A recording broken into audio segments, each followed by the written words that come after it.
Shalom Poikers, apa kabar semuanya? Aku berharap kita semua dalam keadaan sehat, dalam keadaan fit, dalam keadaan baik-baik aja, dan keluarga juga dalam keadaan sehat semuanya. Sekarang kita akan memulai persekutuan doa kita. Mungkin walaupun dilakukan secara online, tapi aku yakin dan percaya ada Tuhan Yesus yang beserta kita selalu di tengah-tengah ibadah kita, walaupun via online.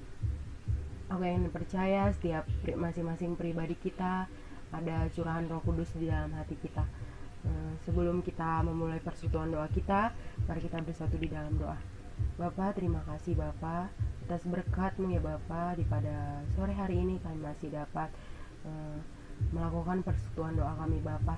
Bapa yang baik, aku mau bersyukur Bapa atas setiap kasih-Mu, atas setiap kemurahan hati-Mu Bapa. Kami dapat melakukan persekutuan doa kami Bapa setiap minggunya ya Bapa. Bapa, ajar kami Tuhan Yesus agar kami tetap selalu bersyukur apapun keadaan kami Bapa. Biarlah kami menyerahkannya semua ke tangan pengasihan-Mu Bapa.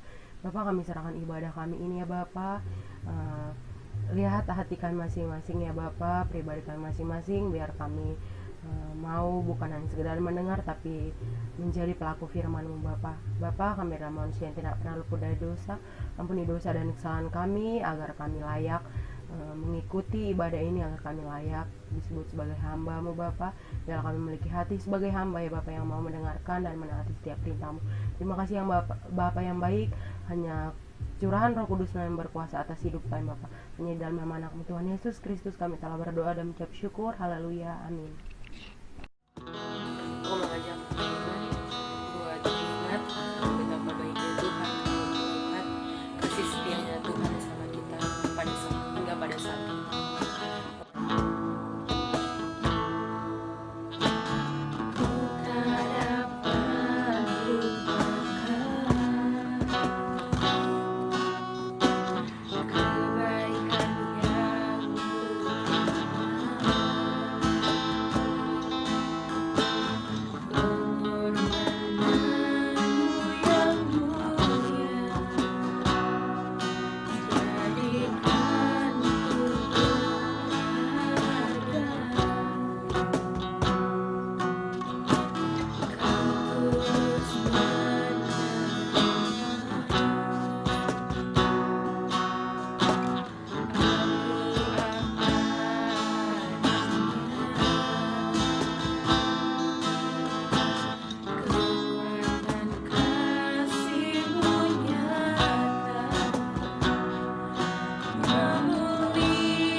kan menari di hadapan Rajaku menari sambil memujimu ku menari.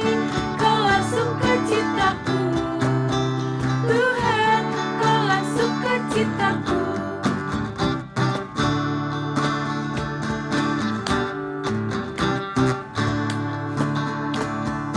Kau telah ubah ratapanku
Listeners, apa kabarnya nih? Aku percaya teman-teman dalam keadaan sehat, tetap di rumah aja, dan tetap semangat dalam kuliah online-nya, dan tetap on fire di dalam Tuhan. Oh iya, perkenalkan, namaku Jessica Christina. Aku dari Fakultas Teknik, jurusan Arsitektur, angkatan 2017. Salam kenal buat teman-teman mahasiswa baru 2020. Aku berharap kita menjadi keluarga yang unity di POIK Agape YAI. Sebelum kita masuk ke sharing firman, aku mau ngajak teman-teman bersatu di dalam doa. Yuk kita berdoa. Tuhan Yesus, terima kasih Tuhan, kami bersyukur untuk persekutuan doa hari ini Tuhan. Kalau masih ada itu semua karena kemurahan-Mu ya Bapa. Bapa, sebentar kami ingin belajar Tuhan dan mengerti apa yang menjadi isi hati-Mu Tuhan. Berikanlah hati dan telinga seorang murid yang mau mendengar dan melakukan apa yang menjadi kehendak-Mu ya Bapa. Roh Kudus, jamah setiap hati kami Tuhan, biar kami paham dan mengerti Tuhan dan melakukannya Bapa. Terima kasih Bapa, kami bersyukur. Haleluya. Amin. Oke teman-teman, di sini kita akan bahas tentang keintiman. Aku mau nanya nih sama teman-teman. Menurut teman-teman, keintiman itu apa sih? Bagaimana cara membangun keintiman dan ciri-cirinya bagaimana sih untuk bergaul intim? Nah, keintiman itu berbicara ibarat sepasang kekasih yang saling bertemu. Mereka fokus dengan apa yang mereka bicarakan tanpa ada gangguan. Begitu juga kita dengan Tuhan, teman-teman. Di sini kita akan bahas lebih dalam hubungan kita sama Tuhan. Nah, keintiman dengan Tuhan adalah persekutuan pribadi antara kita dengan Tuhan di dalam hadirat-Nya, di mana kita harus melibatkan tubuh, roh, dan jiwa kita.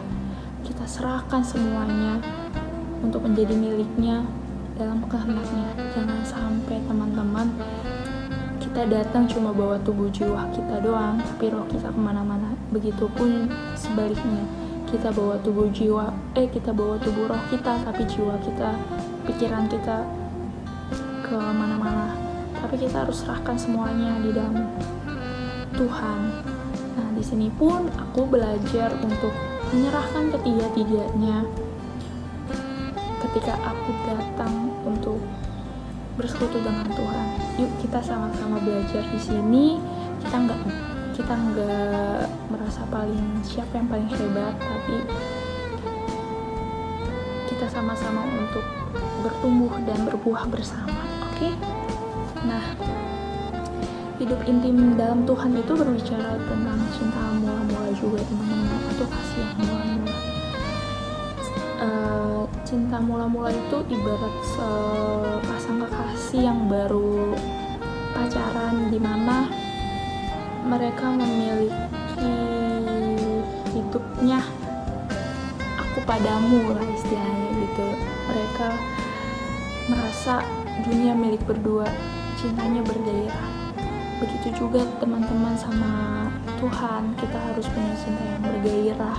Kita harus punya hati dan pikiran dan aku padamu gitulah. Pokoknya aku pada Tuhan. Apa-apa Tuhan gitu teman-teman. Dia tuh mengasihi dengan segenap hati, segenap jiwa dan akal budi kita. Nah, di sini aku mau nanya sama teman-teman, apakah teman-teman masih ada kasih mula-mula di dalam hidup teman, atau apakah teman-teman masih bergairah dengan Tuhan, atau apakah sudah menjadi sekedar rutinitas? Yuk teman-teman, kita belum terlambat. Ayo kita restorasi lagi. Ayo kita perbaiki lagi hubungan kita dengan Tuhan. Nah, di sini aku juga mau katakan aktivitas yang kita lakukan, pelayanan kita, kata-kata cinta yang kita lontarkan untuk sahabat kita, kekasih kita, atau siapapun di sekitar kita itu tidak akan berarti ketika kita sedang jatuh cinta dengan Tuhan. Keintiman dengan Tuhan berbicara soal hati kita dengan Tuhan, karena Tuhan melihat hati. Ketika kita Tuhan tidak melihat seberapa banyaknya kamu menolong orang, seberapa hebatnya kamu pelayanan, seberapa pintarnya kamu di akademis, tanpa kita fokuskan sama Tuhan itu sia-sia teman-teman. Tapi ketika kita lakukan menjadi tanggung jawab dan bagian kita, dan kita serahkan semuanya itu di dalam Tuhan, aktivitas kita, pelayanan kita, kuliah kita, kalau kita serahkan dalam tangan Tuhan, percayalah teman-teman, Tuhan akan kasih lebih lagi dari apa yang gak pernah kita pikirkan, apa yang kita lihat, apa yang timbul dalam hati, dan apa yang kita doakan. Itu Tuhan akan berikan semuanya ketika kita fokus kita, segala hidup kita di dalam tangan Tuhan gitu. Nah, yuk teman-teman, kayak kita harus cross check lagi gitu. Makanya kenapa ada lagu selidiki aku, lihat hatiku, apakah ku sungguh mengasihimu, Yesus. Nah, di sini teman-teman, di Yakobus juga dikatakan, rendahkanlah dirimu di hadapan Tuhan dan Ia akan meninggikan kamu. Dimana ketika kita merendahkan hati kita enggak keraskan hati kita, disitulah Tuhan bekerja. Dan lagu selidiki hatiku itu bekerja dalam hidup kita gitu. Tetapi ketika kita keraskan hati kita tidak membiarkan Tuhan untuk masuk. Tapi ketika kita melembutkan hati kita menyerahkan diri kita sama Tuhan, disitulah Tuhan bekerja atas hidup kita. Tuhan merestorasi hati kita, Tuhan menyucikan hati kita, teman-teman. Nah, oh ya teman-teman, di masa-masa seperti kuarantin sekarang ini, teman-teman, hidup kita tuh serba mandiri. Dimana sebelumnya kita bisa bersosialisasi dengan orang banyak, tapi selama dari bulan Maret sampai Oktober ini kita mulai hidup secara mandiri, hidup dimana hanya diri kita dan Tuhan yang tahu.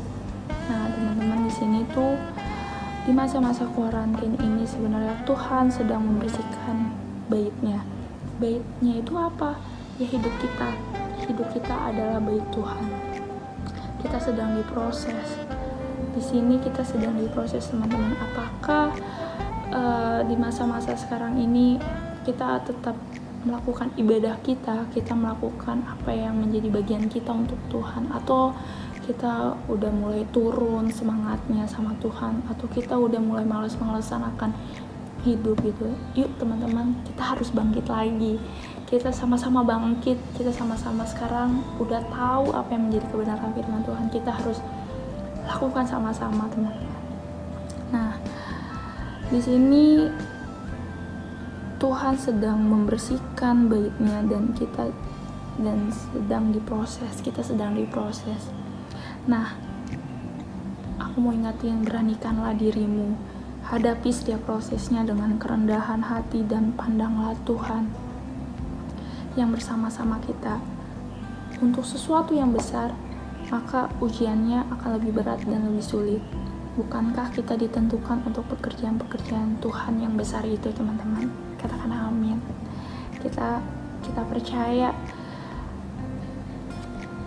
apapun struggle kita, apapun problem kita, apapun worry kita, apapun kecemasan kita, ketika kita lakukan sungguh-sungguh di dalam Tuhan dan kita lakukan pekerjaan Tuhan, percayalah Tuhan terlebih besar atas hidup kita. Maka kita bisa nyanyi refnya. Telah kulihat kebaikan-Mu yang tak pernah habis di hidupku. Nah teman-teman, ketika ketika kita lakukan itu dengan tulus hati, ketika kita lakukan itu dengan segenap hati kita bisa lihat apa yang menjadi kebaikan Tuhan, dan kita bisa mengucapkan kata-kata yang meninggikan namanya, kata-kata yang mengucap syukur di dalamnya. Oke.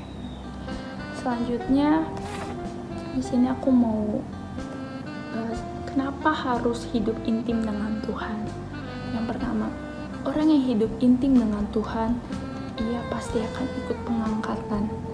Di dalam Kejadian 5 ayat 24, seperti tokoh Alkitab yang namanya Henokh, ia hidup bergaul karib dengan Tuhan, dan sebab itu Tuhan mengangkat dia,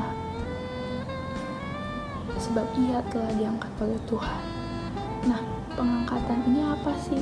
Pengangkatan ini adalah sebelum Tuhan Yesus datang kedua kalinya, anak-anak yang percaya dan hidup di dalam roh dan kebenaran, dan melakukan apa yang menjadi kehendak Tuhan. Di situ merupakan kita sebagai anak-anak Tuhan akan diangkat, dan kita tidak akan ikut yang namanya antikris, teman-teman. Yuk teman-teman, hidup kita masing-masing, hidup kita antara diri kita dan Tuhan. Yuk, jangan sampai kita nggak ikut dalam pengangkatan. Ketika kita tidak ikut dalam pengangkatan, kita akan merasakan antikris itu. Kita akan merasakan kesakitan. Ya, pokoknya jangan sampai ya teman-teman. Kita harus sama-sama kita percayakan kalau kita diangkat sama-sama di awan-awan permai. Yang kedua, orang yang hidup intim dengan Tuhan, Tuhan akan memberitahukan perjanjiannya kepada orang-orang yang hidup di dalamnya. Seperti di dalam Mazmur 25 ayat 14 dikatakan, Tuhan bergaul karib dengan orang yang takut akan Dia, dan perjanjiannya diberitahukannya lah kepada mereka. Teman-teman, ketika kita hidup intim di dalam Tuhan, ketika kita hidup bergaul karib dengan Tuhan, Tuhan akan bukakan, Tuhan akan kasih apa yang menjadi janji-janjinya, dan Tuhan akan memberikan semua janji-janji yang udah Ia sebutkan di dalam Alkitab itu. Ketika kita bergaul karib, ketika kita takut sama Tuhan, Tuhan mau jadi sahabat kita. Yang ketiga, orang yang hidup intim dengan Tuhan, ia akan mendapatkan perlindungan dalam Tuhan, dari Tuhan.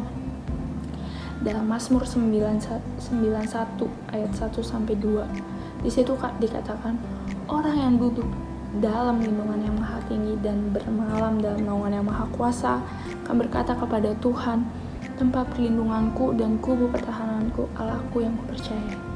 Teman-teman, ketika kita punya hidup intim sama Tuhan, kita gak perlu takut dengan apapun, karena Tuhan yang melindungi kita. Tuhan menjadi tempat pertahanan kita ketika kita udah mulai lelah, kita udah mulai capek.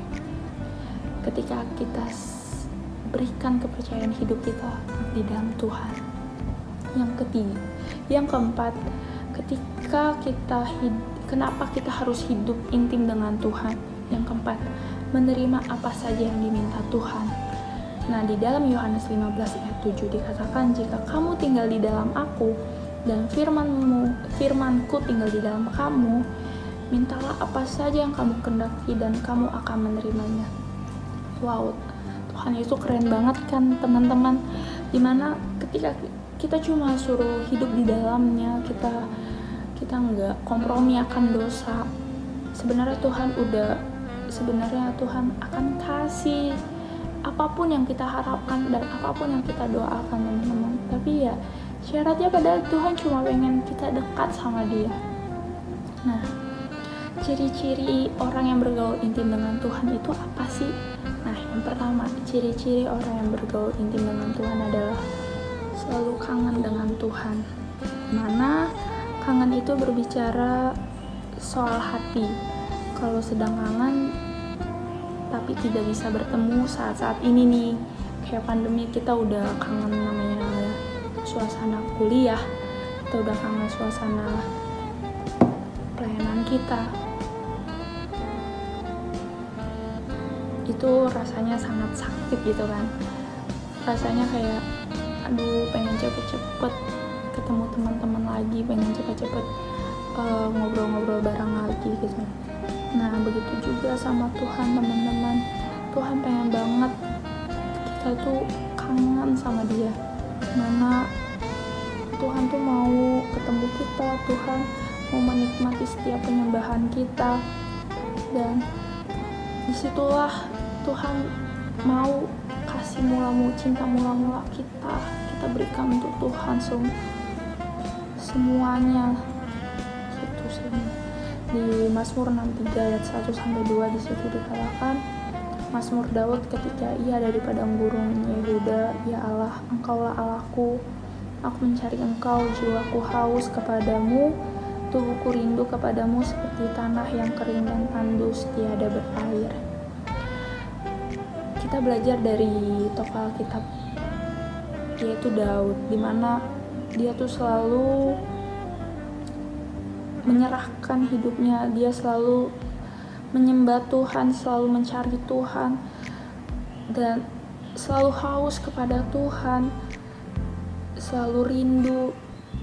Dia menganggap dirinya seperti tanah yang kering dan tandus, tiada berair. Begitu cintanya dia sama Tuhan, sampai dia selalu haus sama Tuhan. Dia sampai menganggap dirinya tanah yang kering dan tandus. Yuk teman-teman, kita cari cinta mula-mulanya Tuhan kembali.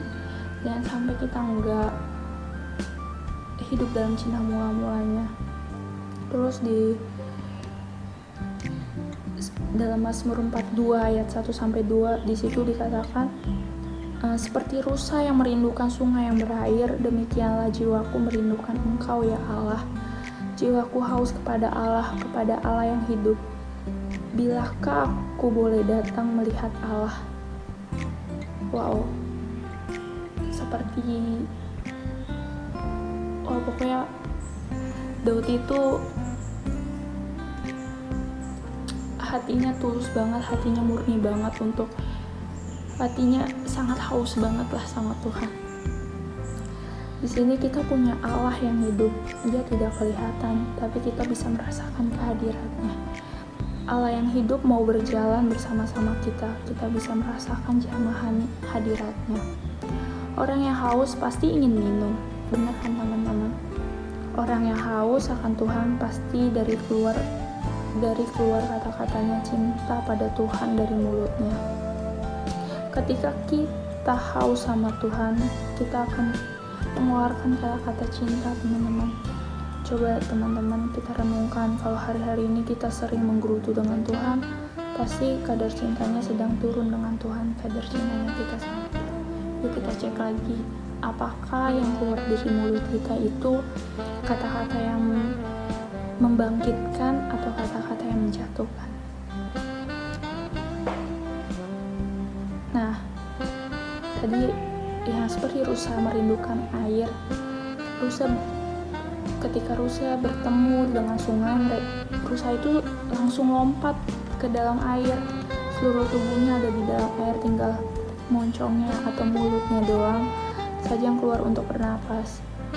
Air itu menekan rusa itu dan membilas bau tubuhnya, rasanya tidak enak dalam tekanan. Namun ada kalanya Tuhan mengizinkan kita di dalam tekanan, teman-teman. Tapi itu bukan berarti untuk menghancurkan kita, tapi untuk semakin mendekatkan kita kepada Tuhan. Ayo teman-teman, kita jadi kangen lagi dengan Tuhan. Ayo kita kangen lagi sama Tuhan, kita kangen lagi cinta mula-mulanya Tuhan. Yang kedua, ciri-ciri orang yang bergaul intim dengan Tuhan adalah hadiratnya berdiam bersama-sama kita. Nah, dalam Yohanes 14 ayat 20 sampai 21 dan 23, di sini aku baca ya. Pada waktu itulah kamu akan tahu bahwa aku di dalam Bapa-Ku dan kamu di dalam aku dan aku di dalam kamu. Barang siapa memegang perintah-Ku dan melakukannya, dialah yang mengasihi aku, dan barang siapa mengasihi aku, ia akan dikasihi oleh Bapakku dan aku pun akan mengasihi dia dan akan menyatakan diriku kepadanya. Jawab Yesus, jika seorang mengasihi aku, dia akan menuruti firman-Ku dan Bapakku akan mengasihi dia dan kami akan datang kepadanya dan diam bersama-sama dia. Tidak cukup teman-teman untuk hanya seminggu sekali kita ibadah online. Kita tidak cukup hanya seminggu untuk ikut persekutuan doa, tidak cukup untuk ikut bengkel, tapi di sini kita harus setiap hari berdiam di hadiratnya, yaitu dengan apa? Dengan waktu kita, persekutuan pribadi kita sama Tuhan, dengan pembacaan perenungan firman kita, teman-teman. Dalam Yosua 1 ayat 8 disitu dikatakan, janganlah engkau melupakan perkataan kitab Taurat ini, tapi renungkanlah itu siang dan malam, supaya engkau bertindak hati-hati sesuai dengan segala yang tertulis di dalamnya, sebab dengan demikian perjalananmu akan berhasil dan engkau akan beruntung. Anak-anak Tuhan akan berhasil dan beruntung adalah janji Tuhan. Kita dapat mengalami jika kita intim dalam Tuhan, teman-teman.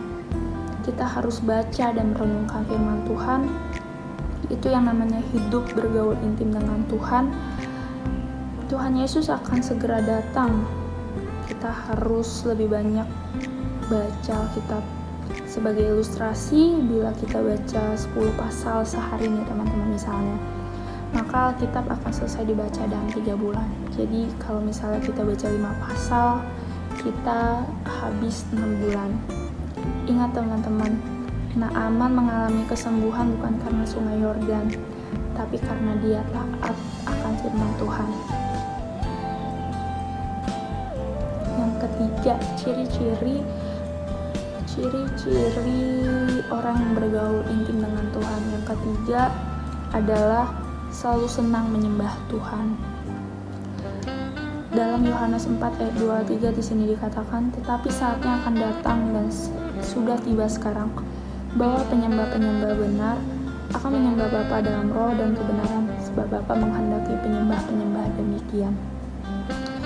Kita diciptakan sebagai penyembah Tuhan, teman-teman. Penyembah Tuhan adalah pemuja Tuhan.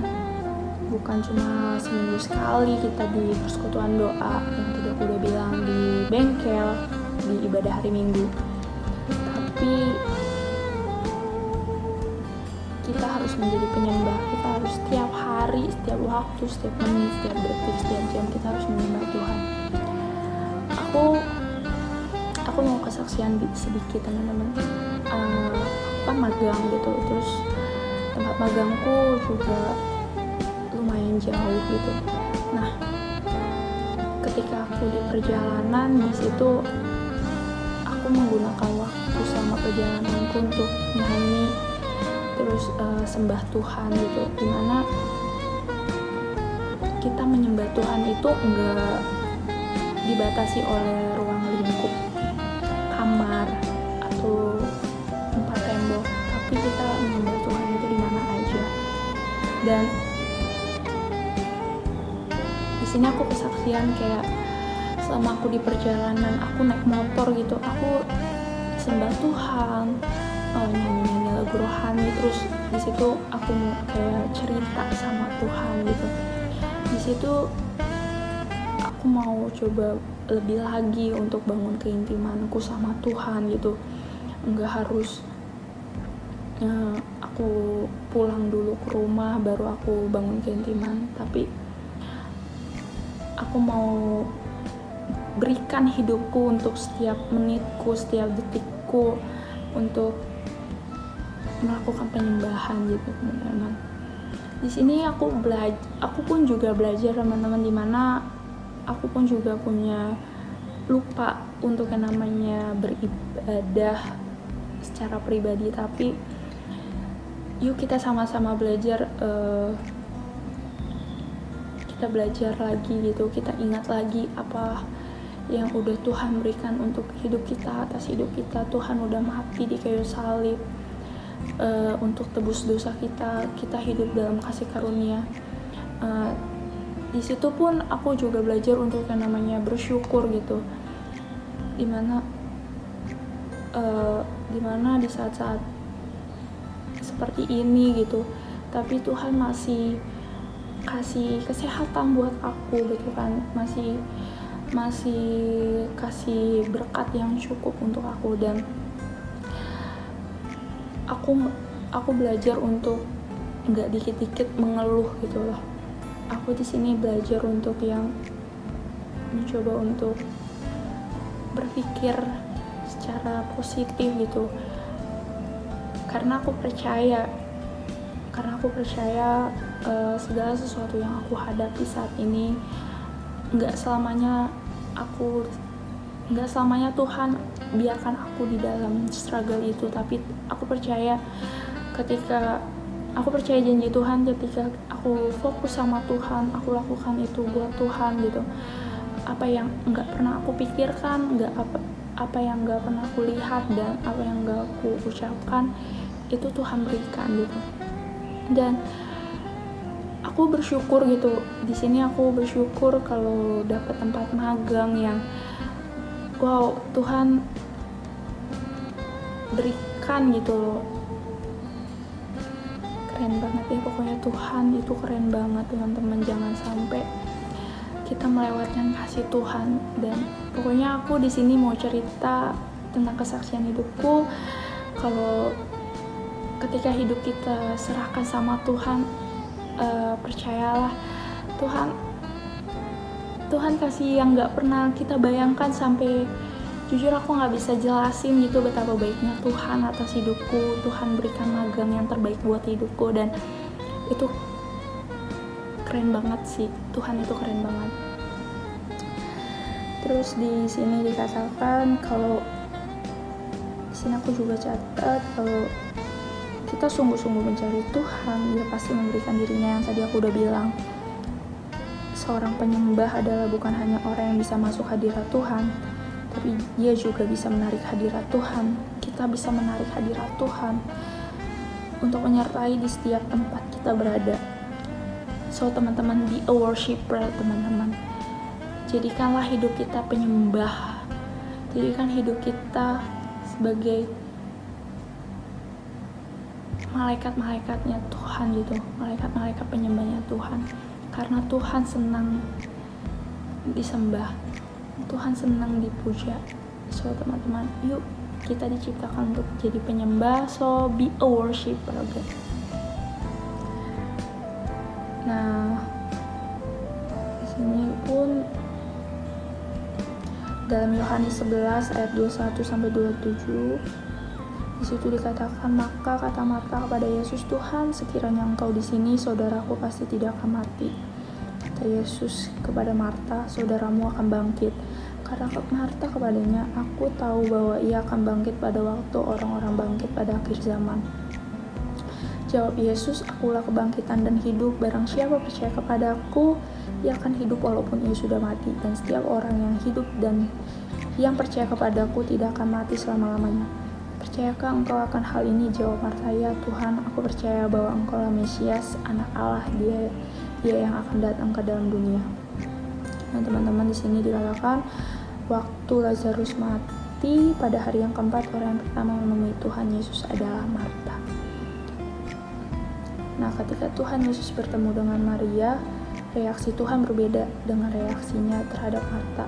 Walaupun Maria memperkatakan hal yang sama persis dengan Marta. Nah di sini teman-teman kita bisa lihat dua perbedaan antara Marta dan Maria. Ketika Marta datang dengan bersungut-sungut, tapi Maria percaya seluruhnya kepada Tuhan. So teman-teman, kita mau jadi Marta atau Maria? Mau hidup yang selalu bersungut-sungut atau hidup yang percaya seutuhnya sama Tuhan? Itu menjadi pilihan hidup kita masing-masing. Nah, di sini singkat cerita, Yesus membangkitkan kembali Lazarus. Kenapa Lazarus bangkit? Secara simpel, karena Yesus hadir di situ. Tapi apa yang menggerakkan Yesus untuk membangkitkan Lazarus? Aku Aku mau tanya teman-teman pernah marah sama Tuhan? Waktu Maria melihat Yesus, yang dia bisa saja marah karena Yesus lambat. Maria bisa saja kecewa. Kita belajar dari Maria lagi. Tapi waktu dia melihat Yesus, Maria tersungkur di kaki Tuhan. Tersungkur itu rebah dengan tanah. Artinya sikap hatinya berkata, Tuhan, aku adalah ciptaan-Mu. Aku merendahkan diri sama dengan tanah. Jangan lupa, Dia adalah pencipta kita. Jangan lupa teman-teman, Dia adalah pencipta kita. Tapi Dia merendahkan diri Dia untuk menjadi sama dengan kita. Apapun yang kau lakukan, aku tidak marah dengan Tuhan, aku setuju dengan Tuhan. Itulah sikap penyembah, itulah Maria, teman-teman. Kita panggil Dia Tuhan, tapi waktu terjadi kejadian yang tidak kita harapkan, apakah betul Yesus masih Tuhan bagi kita? Apakah kita malah marah dengan Tuhan?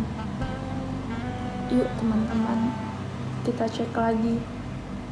Apakah kita marah sama Tuhan apakah kita kecewa sama Tuhan ketika harapan kita, doa kita belum dikabulkan, atau kita sama seperti Maria, ia tunduk di kakinya Tuhan walaupun Lazarus belum bangkit.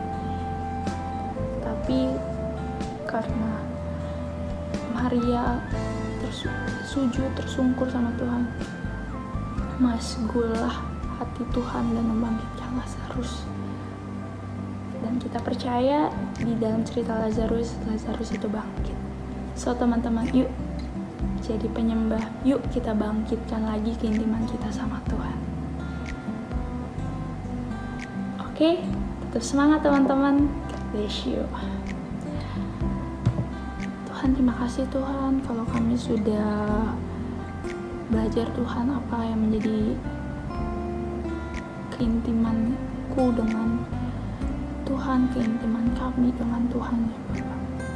Biarlah segala hidup kami Tuhan hanya untuk kemuliaan nama-Mu Tuhan. Terima kasih Bapa, ajar kami untuk hidup intim di dalam-Mu ya Bapak. Terima kasih Tuhan Yesus, haleluya, amin. Visi POI KKPAI, Kesatuan Tubuh Kristus untuk mendatangkan gelombang kegerakan rohani di kampus YAI sesuai dengan amanat agung Tuhan Yesus Kristus dalam Matius 28 ayat 19-20. Penjabarannya 1. Kesatuan Tubuh Kristus berbicara tentang interdenominasi gereja dan suku. 2. Gelombang kegerakan rohani di kampus YAI berbicara tentang mencetak pemimpin yang berani menjadi teladan bagi orang lain. 3.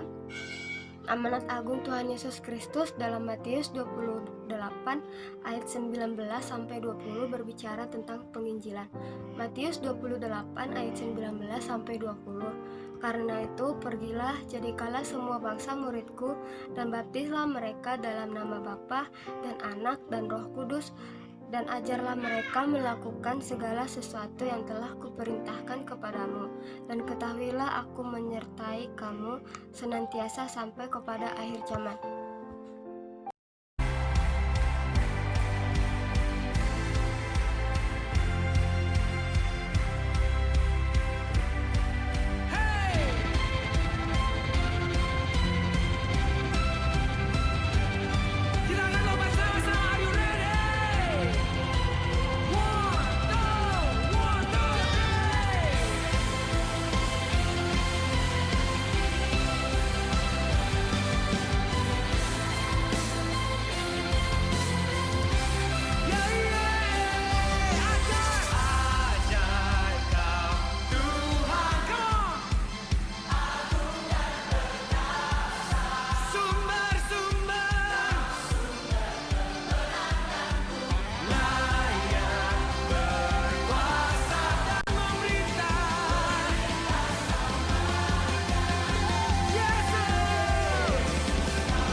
kita bersatu dalam doa. Kami mengucap syukur Tuhan buat penyertaan-Mu Bapa, dari Engkau tetap berkati kami seminggu penuh Tuhan, sehingga kami boleh melakukan persekutuan doa kami ini lagi Tuhan di hari ini. Biar Tuhan firman-Mu yang telah disampaikan oleh Kak Jessica Christine Tuhan boleh tersampaikan kepada kami pribadi, pelepas pribadi, bagi siapa yang menontonnya Tuhan, bagi siapa yang menyaksikannya Bapak yang baik. Kami mengucap syukur buat Kak Jessica Christine kalau dia boleh pimpin, boleh sharing hari ini. Biar Engkau Tuhan yang berkati Kak Jessica Christine, berkati perkuliahannya, berkati keluarganya, berkati setiap aktivitasnya Tuhan. Biar tangan Tuhan yang memimpin, biar tangan Tuhan yang berkati Kak Jessica Christine. Kami mengucap syukur lebih lagi buat Kak Jessica Christine, Engkau yang semakin pakai dia lebih lagi Tuhan untuk boleh memuliakan nama-Mu Bapa. Terima kasih Tuhan, terima kasih Yesus. Kami juga berdoa Tuhan buat proses pembelajaran kami online Tuhan. Biar Engkau yang pimpin Tuhan, Engkau yang berkati kami, sehingga apa yang disampaikan dosen Tuhan boleh kami terima, boleh kami laksanakan dalam kehidupan kami. Bapa yang baik, biar Engkau yang memberkati sistem pembelajaran online kami, biar Engkau yang beri kelancaran Tuhan, biar semakin lancar Bapa, dan juga Engkau berkati para dosen-dosen kami di kampus Bapa. Berkati juga kampus kami, biar kampus kami semakin maju Bapa, semakin baik ke depannya. Terima kasih Tuhan Yesus. Kami juga berdoa untuk bangsa kami, bangsa Indonesia Tuhan. Kalau saat ini boleh Engkau izinkan Tuhan, corona masih tetap ada di Indonesia, kami tetap berdoa Bapak. Kami bawakan dalam setiap doa kami, kiranya kesembuhan, pemulihan ada bagi bangsa kami ini Tuhan. Kami rindu bahwa jamahan Tuhan ada bagi bangsa kami ini Tuhan. Engkau yang memberikan kesembuhan, pemulihan atas bangsa kami ini Bapak. Kalau saat-saat ini juga Tuhan demo masih ada tetap di kota kami ini, kiranya Engkau yang berikan kedamaian, Engkau yang berikan kebijaksanaan bagi setiap orang Tuhan, sehingga apapun keputusan para pemerintahan kami adalah keputusan yang berasal daripada Tuhan, sehingga membawa pemerintahan kami, membawa bangsa kami ini semakin maju, semakin baik ke depannya Tuhan. Kami juga berdoa Tuhan buat setiap Poikers, Engkau yang pimpin mereka Tuhan, Engkau yang tetap jaga, lindungi mereka Tuhan. Biar kami jadi anak-anak terang di dalam Engkau Tuhan. Pakai kami untuk kami boleh jadi terang di tengah keluarga kami, lingkungan kami Tuhan. Bapa yang baik, kami juga berdoa buat kakak abang kami Tuhan, bagi setiap Poikers yang lagi mencari magang Tuhan. Engkau yang pimpin, Engkau yang sertai Tuhan. Biar dalam penantian proses magang ini Tuhan tetap sabar, tetap berpengharapan kepada Tuhan bahwa segalanya akan ada hal baik, semuanya akan tetap ada waktunya Tuhan untuk boleh menjawab setiap doa dan pengharapan kami Tuhan. Bapa yang baik, kami serahkan hidup kami serahkan segala aktivitas kami, masa depan kami hanya dalam tangan kuasa Tuhan. Biar Engkau yang pimpin sepenuhnya hidup kami Tuhan. Kami mau serahkan segalanya ke dalam tangan kasih-Mu. Terima kasih Tuhan Yesus, terima kasih Bapa. Kami Bapa kami yang ada di surga, dikuduskanlah nama-Mu, datanglah kerajaan-Mu, jadilah kehendak-Mu di bumi seperti di surga. Berikanlah kami rezeki, berikanlah kami pada hari ini makanan kami yang secukupnya, dan ampunilah kami akan kesalahan kami seperti kami juga mengampuni orang bersalah kepada kami. Dan janganlah membawa kami ke dalam pencobaan, tetapi lepaskanlah kami daripada yang jahat, karena Engkau yang punya kerajaan dan kuasa dan kemuliaan sampai selama-lamanya. Amin. Arahkanlah kedua tangan-Mu di hadapan Tuhan. Tuhan memberkati kita dan Tuhan melindungi kita. Tuhan menyinari kita dengan wajah-Nya dan memberikan kita kasih karunia. Tuhan mengharapkan wajah-Nya kepada kita dan memberikan kita damai sejahtera. Kita akan menjadi orang-orang yang lebih daripada pemenang. Kita akan menjadi kepala dan bukan menjadi ekor. Apapun yang kita perbuat, Tuhan yang buat berhasil. Penyertaan Tuhan, kesehatan daripada Tuhan, dan perlindungan Tuhan selama-lamanya beserta dengan kita sampai Tuhan datang kedua kali. Amin. Besar anugerah-Mu.